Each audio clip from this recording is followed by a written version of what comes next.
All right, Black Science TV 111, Osei Kufuor. I'm back at y'all again. I was talking to a few people a few days ago who we got into the conversation of sex and does it matter, and the opposition was that it didn't matter, and I said it does matter because everything around you is having sex. It's a form of sexual communication. So when you sitting and me and you talking, if I'm sitting here and I'm talking to a queen, right, and I'm stimulating her mind, then that right there is a form of sex. Why? Because what I'm doing is I'm creating a balance of communication, which is causing her mind to reach a pinnacle or a point where she is very ecstatic or very intimately in tune with what I'm saying to her mind. So therefore, her brain is becoming in tune with my brain.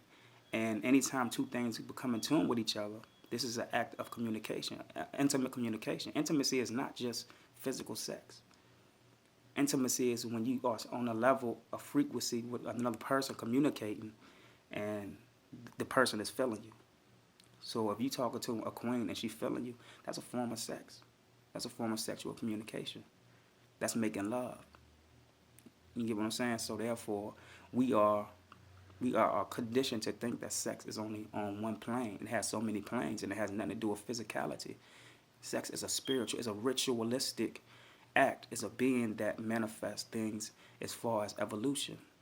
So if I talk to somebody who don't, if I talk to a queen who don't have a certain knowledge in her brain, and I enter that knowledge in her brain, which she didn't have, what I'm doing is I'm impregnating her sexually, mentally, to be able to give birth to a knowledge in her brain or a portal to open up her brain to give birth to something that she's never had before.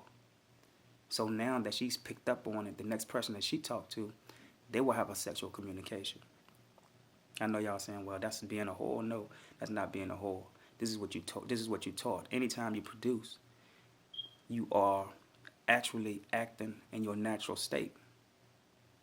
So now they've actually made us feel like, well, having sex is not good. You should always have a timeline. You should always, you know what I mean, plan and things of that nature.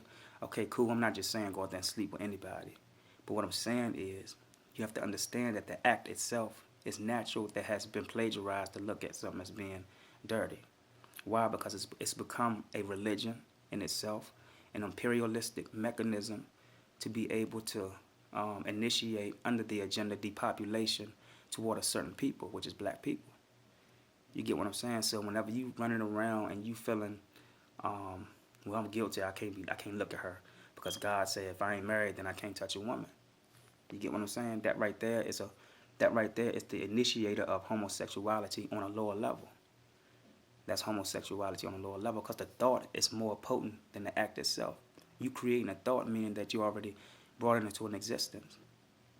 You get what I'm saying? So having sexual communication comes on all levels. Even around you right now, you have molecules, which is blank. And those molecules are waiting for to be formed into thoughts.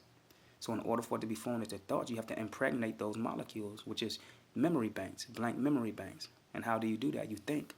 When you think and you're having a sexual communication to create a thought to put in somebody else's brain or into somebody else's mind.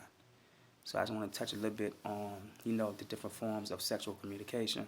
Osei Kufuor, peace.